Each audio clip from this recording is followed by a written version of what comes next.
October 8th, 1941, Moscow, Soviet Union. A cold rain is falling. The 9-year-old girl named Nadezhda Popova stands in line with 400 other young women outside a military recruitment office. They've been standing in the rain for 6 hours. Many are shivering, soaked to the bone. But nobody leaves. Inside that office sits Marina Raskova, the most famous woman in the Soviet Union. A pilot, a navigator, a national hero. In 1938, she set the world record for longest non-stop flight by a woman, 6,000 kilometers in 26 hours. Stalin himself pinned medals on her chest. She's 29 years old and has more flight experience than most male pilots in the Red Air Force. When Nadezhda finally enters the office, dripping water on the floor, Raskova looks up from her paperwork. "How old are you?" 19, Comrade Major." "Why do you want to fly?" Nadezhda doesn't hesitate. "The Germans killed my brother 3 weeks ago outside Kiev. I want to kill Germans." Raskova writes something in her notebook. She's heard this answer, or versions of it, 200 times today. Every girl in that line has lost someone, a father, a brother, a fiancé.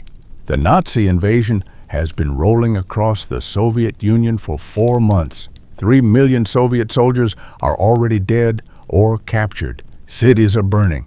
The Germans are 50 miles from Moscow. "Can you fly?" "I have 150 hours. Civilian gliders and PO2 biplanes." Raskova looks at her, really looks at her. This girl is 5 feet tall, weighs maybe 100 pounds. Her hands are shaking from cold. She looks like she should be in a university classroom, not a military office. "You understand this is combat, not transport flying. The Germans will try to kill you. Many of you will not come home." Nadezhda meets her eyes. "Good, then we'll be even." Raskova stamps the paper. "Report to Engels Air Base on October 15th. Bring warm clothes and leave your civilian life behind. You're in the Red Army now."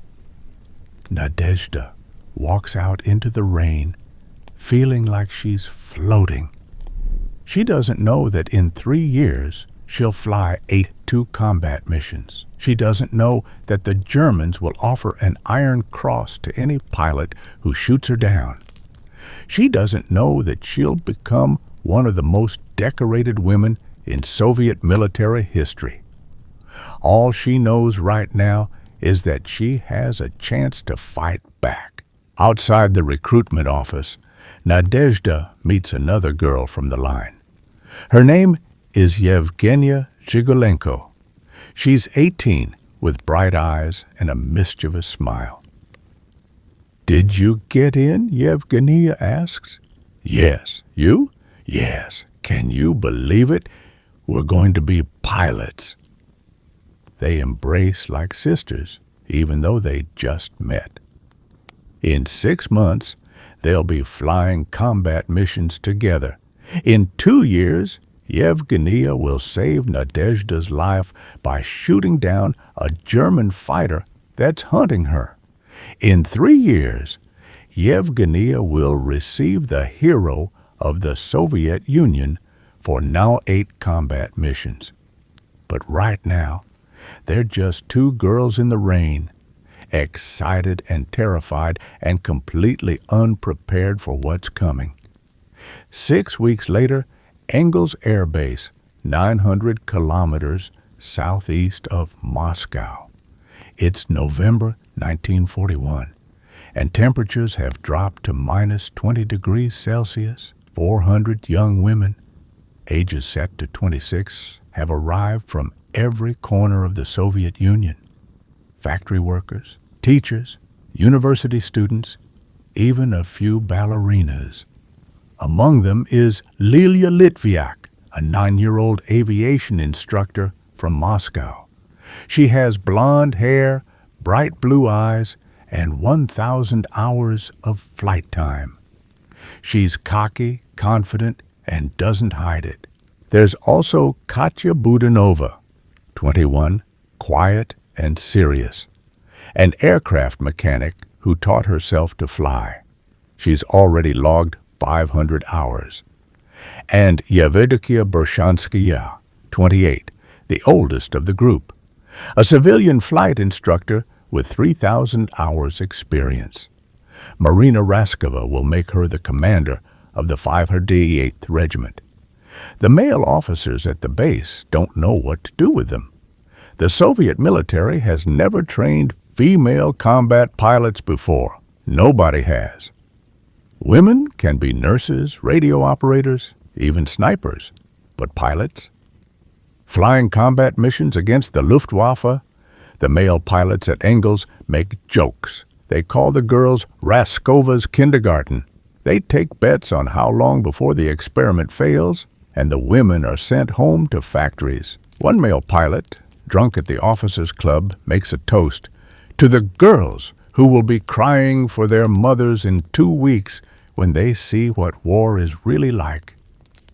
Lilia Litviak hears this. She walks up to the man, looks him in the eye, and says, "My mother is dead. The Germans killed her in an air raid on Moscow, so I won't be crying for her. But you might want to cry for yourself, because in 6 months, I'll have more kills than you." The room goes silent. The drunk pilot laughs nervously. He doesn't know that Lilia will become the world's first female fighter ace with 12 confirmed kills before she's shot down at age 21. But Marina Raskova isn't laughing. She knows something the men don't. She knows that the Soviet Union is losing this war. The Germans are besieging Leningrad. They've captured Minsk, Smolensk, and Kiev. They're preparing to assault Moscow itself. The Red Army is running out of men, out of planes, out of time. These girls aren't an experiment. They're a necessity. The training is brutal. The women wake at 5 a.m. in barracks where temperatures drop to 30 degrees below zero. They drill in the snow until their feet bleed. They study navigation, meteorology, mechanics, bombing techniques, aerial combat. Most have never fired a weapon before. They learn. The Air Force gives them men's uniforms because women's uniforms don't exist. The boots are size 42 and 44, meant for men with large feet. The girls' feet are size 35 and 36. They stuff the boots with newspapers, rags, anything to make them fit. They tie rope around their waists to keep the oversized pants from falling down. The leather jackets hang past their knees. The helmets slide over their eyes. One girl, Galia Dokutovich, is so small she can't reach the rudder pedals of the plane. Her instructor tells her she's disqualified. Galia refuses to leave.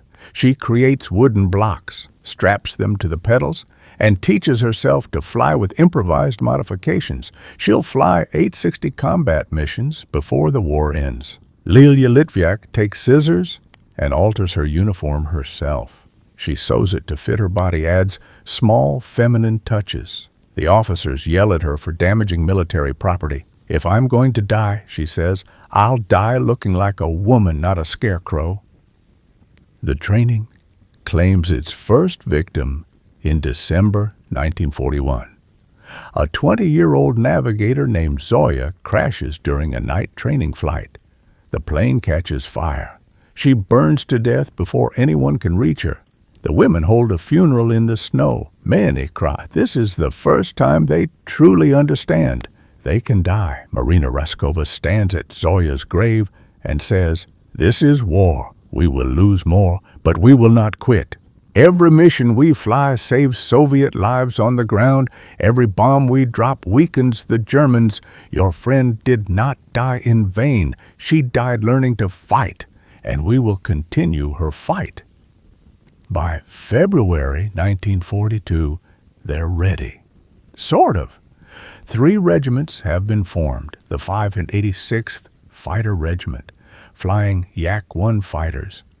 The 587th Dive Bomber Regiment, flying P-2 bombers. And the 588th Night Bomber Regiment. The 588th gets the worst aircraft. Not modern fighters or heavy bombers. They get Po-2s, Polikarpov Po-2 biplanes. When the women see their planes for the first time, some start crying, not from joy. The Po-2 is a crop duster, a training plane made of wood and fabric. It has 2 open cockpits, no radios, no guns except what they can jury-rig themselves. Maximum speed, 94 miles per hour. The Luftwaffe's Messerschmitt fighters fly 30 miles per hour. The Po-2 can't carry heavy bombs. Each plane carries 2 bombs, weighing 100 kilograms total, sometimes just 6 small bombs. To do real damage, they'll have to fly multiple missions per night. 8, 10, sometimes 15 missions. Taking off, bombing, landing, reloading, taking off again, all night, every night. And they'll fly at night because during the day, German fighters would shoot them down in minutes. Nadezhda Popova looks at her Po-2 and thinks, this is what they're giving us to fight the Wehrmacht. Her navigator, a 20-year-old named Katya Ryabova, climbs into the rear cockpit. It's not much, she says quietly. No, Nadezhda agrees, it's not. But it's all they have. The ground crews are also women, teenage girls, 10 years old, who maintain the planes. They work in freezing temperatures, sometimes 40 below zero, with bare hands because gloves are too clumsy for delicate work. Their fingers stick to frozen metal.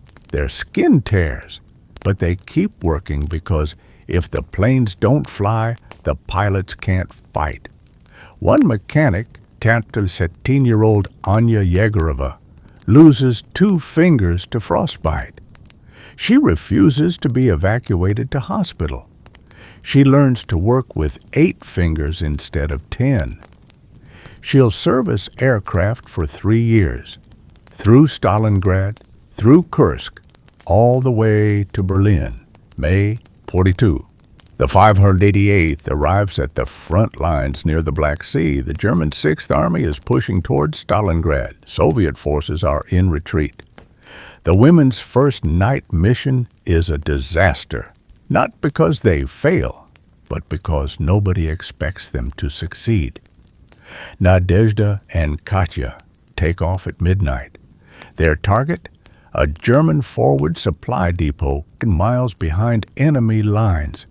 They fly low, 500 feet above the ground, using rivers and roads to navigate in the darkness.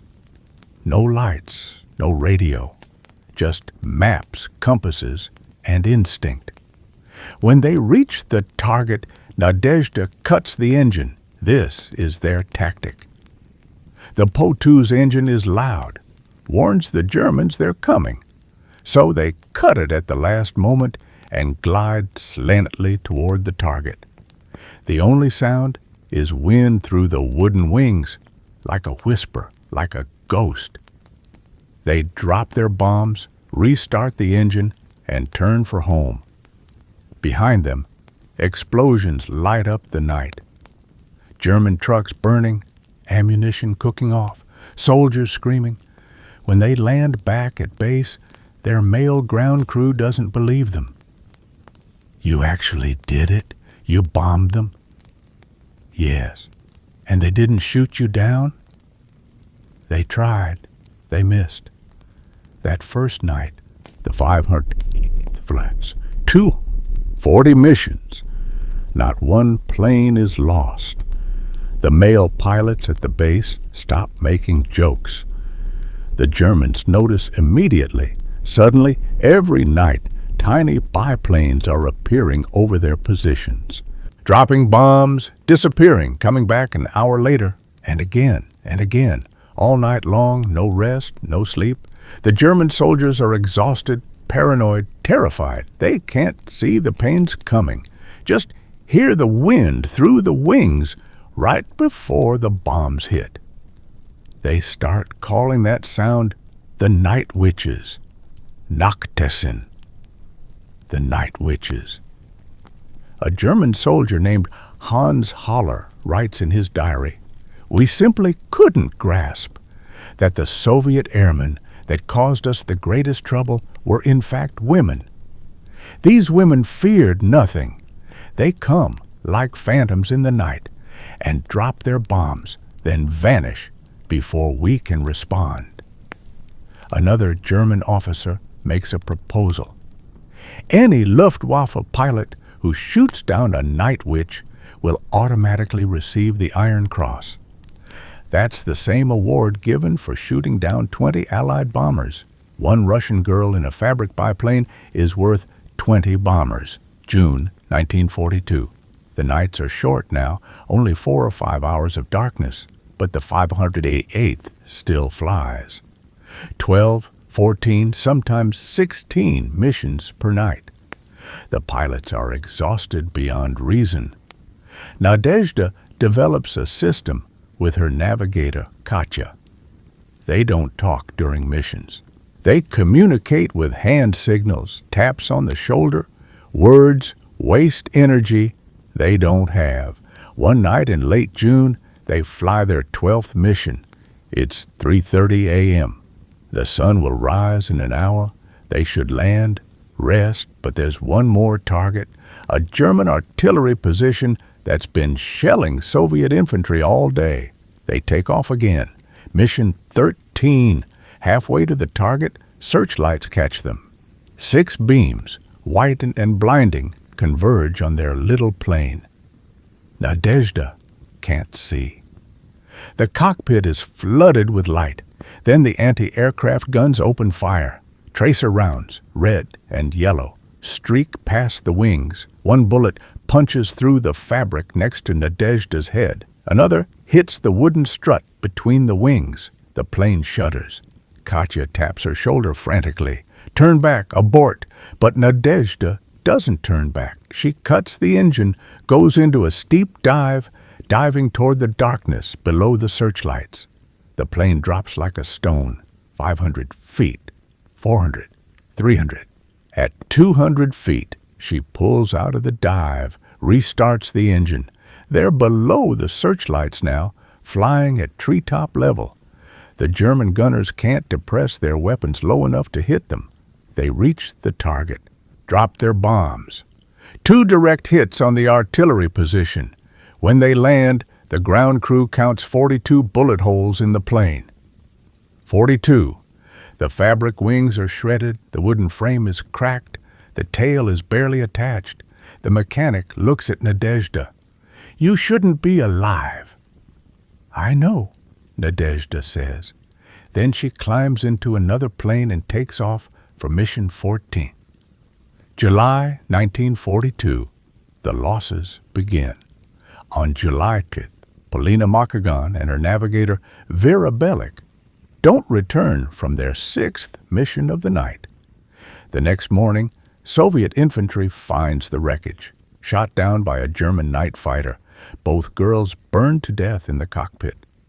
Polina was 20 years old. Vera was 9. On July 1st, Nadezhda's best friend, Zhenya Nikolina, takes off on her 8th mission. She doesn't come back. They find the wreckage the next day. The plane was hit by anti-aircraft fire. Zhenya tried to make an emergency landing, but crashed in a forest.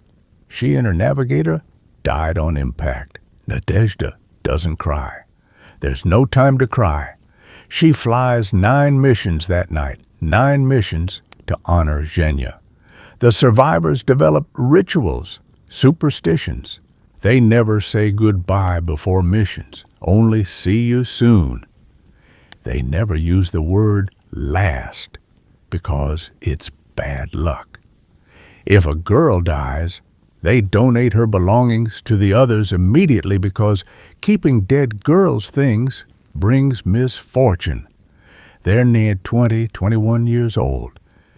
They should be falling in love, getting married, having children. Instead, they're flying to their deaths in wooden biplanes. But they keep flying. August 42. Lilia Litviak and Katya Budanova, the two best pilots from the 56th Fighter Regiment, are transferred to a male fighter squadron. The men don't want them. They petition their commander to send the girls back. The commander refuses. They fly. You'll deal with it. On her first mission with the squadron, Lilia shoots down a German bomber. Her second mission, she shoots down a fighter, a Messerschmitt Bf-109. On her third mission, she shoots down another fighter and damages a bomber. The male pilots stop complaining. Lilia paints white roses on the side of her Yak-1 fighter. When German pilots report being shot down by a plane with flowers, their commanders don't believe them. Nobody paints flowers on a fighter plane, but Lilia does. She says, "I'm a woman. I'm also a warrior. Those two things can exist together." By September 1942, Lilia has 6 confirmed kills. Katya Budanova has 5. They're the two most successful female fighter pilots in the world. But success comes with a cost. October Naples, Stalingrad.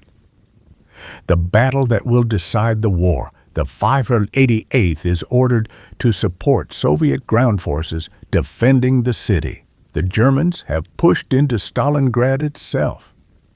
Fighting is house to house, room to room.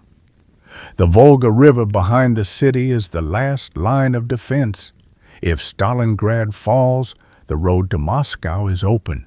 The Night Witches fly missions every night over the burning city. They can see the battle from the air, entire neighborhoods on fire, artillery flashes like lightning, tracer rounds cutting through the darkness.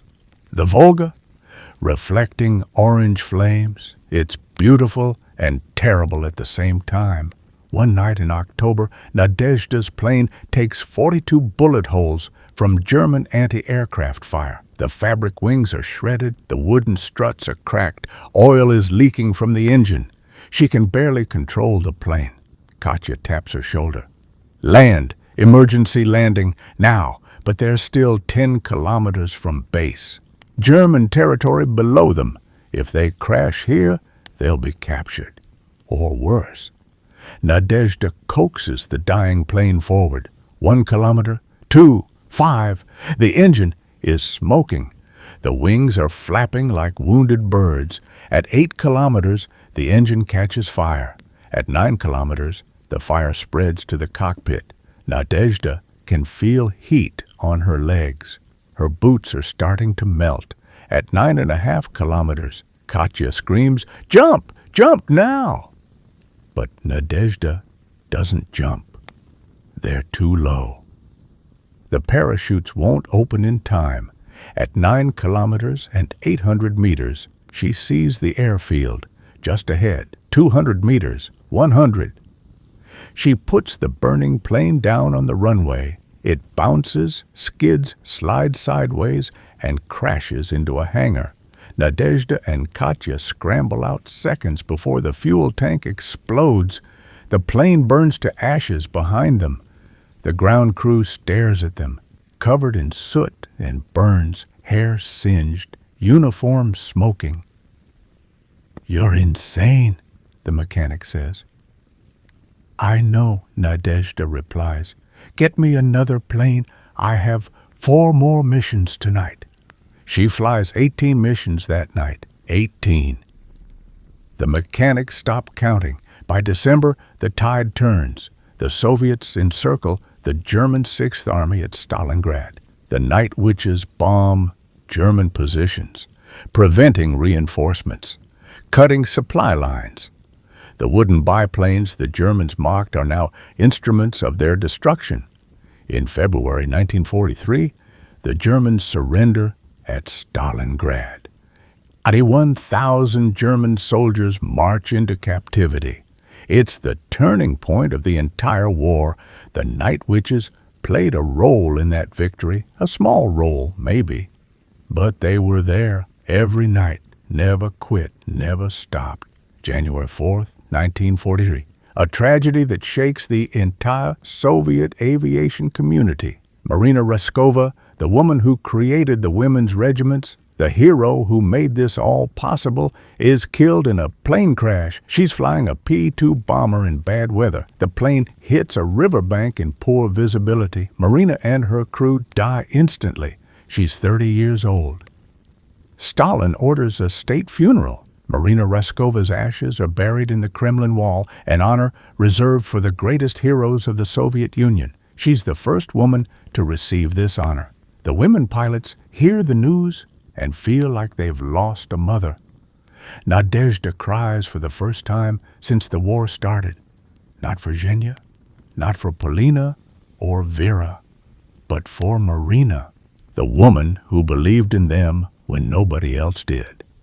The next night, Nadezhda flies 12 missions for Marina. Spring 1940, the war continues. The 588th has now flown over 8,000 missions. They've dropped 3,000 tons of bombs. They've lost T8 crew members killed in action. Nadezhda Popova has personally flown 40 missions. She's been shot down twice, walked back to Soviet lines both times.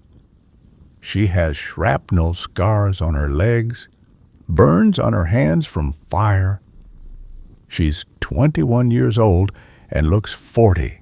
One morning after a mission, she's walking back to the barracks when a young male pilot approaches her. His name is Semyon Kharlamov, a fighter pilot with the 5th Guards Regiment.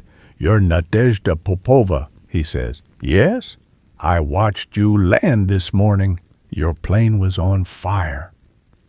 "The engine caught fire on the last mission. I made it back." He stares at her. "You're the bravest person I've ever met." "I'm tired," she says. "That's different from brave. Can I write to you?" She looks at him. He's handsome, young, nervous. She hasn't thought about romance in 2 years. There hasn't been time. Girls who fall in love during wartime become widows. "I don't know if I'll be alive next week," she says honestly. "Neither do I. So let's write to each other now." They write letters, brief letters between missions. He flies fighters during the day. She flies bombers at night. They see each other maybe once a month when their regiments are near each other. It's not a normal romance. It's a wartime romance. Stolen moments, desperate hope, the possibility that every letter might be the last. In September 1943, Semyon proposes in a letter. He writes, "If we both survive this war, will you marry me?" Nadezhda writes back, "Yes, but we have to survive first." August 1st, 1940, the day the war takes Lilia Litviak. She's on a combat mission over Mia's front. Her squadron engages 8 German fighters. Lilia shoots down one, then engages another. Witnesses see her plane smoking, diving, surrounded by German fighters. She never returns. Lilia Litviak, the girl who painted white roses on her fighter, who refused to look like a scarecrow, who shot down 12 German planes, is gone. She's 21 years old. Her body isn't found for 36 years. In 1979, Soviet investigators discover the crash site. They identify her remains through her parachute and uniform fragments. In 1990, she's posthumously awarded Hero of the Soviet Union. She's the world's first female fighter ace, and she's been dead for 47 years. Katya Budanova survives 3 more months. On October 6, 1943, she shot down during a dogfight.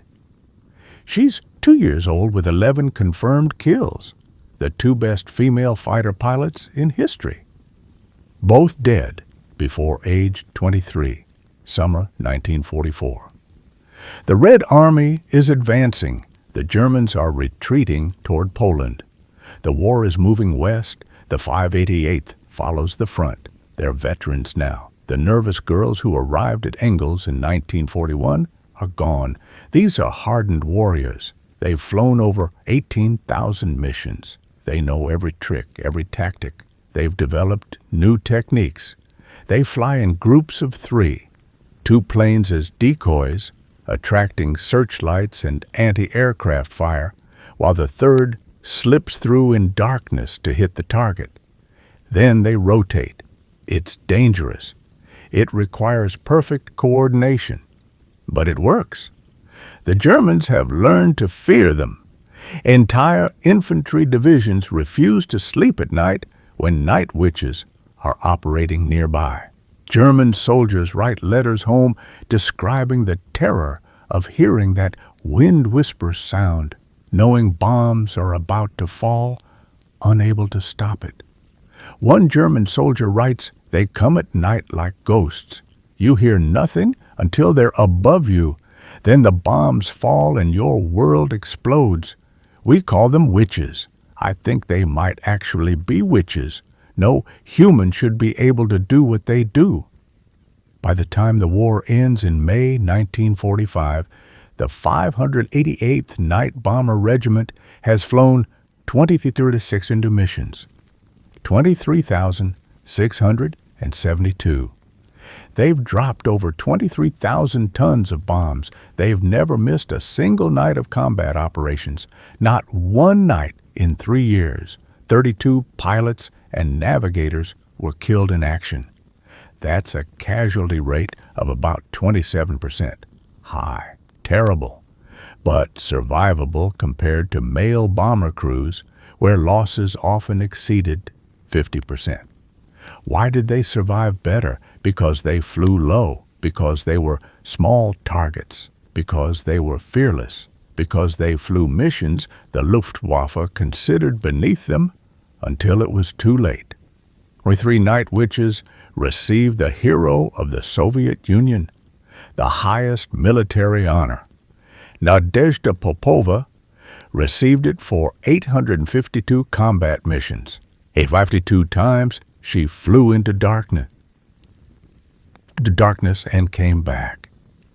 She married Semyon Kharlamov in 1940. They both survived.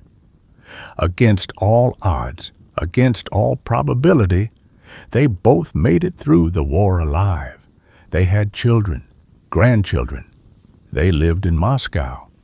Semyon continued as a test pilot. Nadezhda worked as an aviation instructor. They never talked much about the war. Too many memories, too many ghosts. April 1940, Berlin, the final battle. The night witches fly over the burning capital of the Third Reich. Nadezhda looks down and thinks about her brother, killed outside Kiev in 9, about Zhenya, her best friend, shot down in 9/4, about Marina Raskova, who died believing in them, about Lilia and Katya, the fearless fighter pilots who never made it home. She thinks, this is for you. This is your victory, too. On May 8th, 1940, the war in Europe ends. Nazi Germany surrenders. The night witches have flown their last combat mission. They land their planes, climb out of the cockpits, and stand on the airfield, silent, exhausted, alive. Yevdokia Bershanskaya, their commander, addresses the regiment for the last time. You came to me as girls. You leave as warriors. You faced the most powerful military in the world, and you defeated them. Not with advanced weapons, not with superior aircraft, but with courage, with Swut with determination. The world will remember what you did. I promise you that. But the world doesn't remember. Not really. When the war ends, the Soviet Union doesn't know what to do with its female warriors. Women are supposed to go back to being mothers, teachers, factory workers, not warriors, not heroes. Many of the night witches are quietly discharged. Some return to universities to finish degrees interrupted by war. Some become teachers. Some get married and have children and never tell their families they once bombed Germans in wooden biplanes. The Soviet government gives them medals, celebrates them in propaganda films, then quietly encourages them to disappear back into normal life. Nadezhda becomes an instructor, but struggles with civilian life. How do you teach students basic flight maneuvers when you've flown 852 combat missions? How do you care about paperwork and schedules when you've seen friends burn to death? She has nightmares for years. She wakes up hearing the sound of wind through fabric wings. She smells burning oil. She sees searchlights in her dreams. But she never regrets it. In 2013, at age 91, Nadezhda gives her last interview. A reporter asks her, "Were you afraid?" She thinks for a long time. Every night, every single mission, I was terrified. Then how did you do it? Because fear doesn't matter when your country is burning, when your friends are dying, when the enemy is at your doorstep. You fly anyway, not because you're brave, because there's no other choice. Do you regret it? No. Those were the most important years of my life. We were 20 years old. We should have been studying, dancing, falling in love. Instead, we were dropping bombs on fascists in wooden biplanes. And you know what? We wouldn't have traded it for anything, because we saved our country. We helped win the war, and nobody can ever take that away from us. Would you do it again? Nadezhda smiles, a sad smile, a warrior's smile, in a heartbeat. Nadezhda Popova died on July 8th, 2000. She was 91 years old. She was buried with full military honors. At her funeral, pilots from the Russian Air Force flew overhead in formation, a missing man formation, one plane peeling away toward the sky. The night witches are mostly forgotten now. There are no Hollywood movies about them, no big monuments. The Soviet Union they fought for doesn't even exist anymore. But for 3 years, from 1942 to 1940, they terrorized the most powerful military in the world. They flew 23-62's missions in wooden biplanes while German fighters hunted them. They dropped 23,000 tons of bombs without radios, without weapons, without protection. They were girls, teenagers, students and factory workers, and ballerinas who became warriors because their country needed them. The Germans called them witches. The Soviets called them heroes. History should call them what they were, the bravest pilots who ever flew. Every one of those 23 missions was flown in darkness, in terror, in freezing cold, knowing that this flight might be the last. And they did it anyway. That's not witchcraft. That's courage.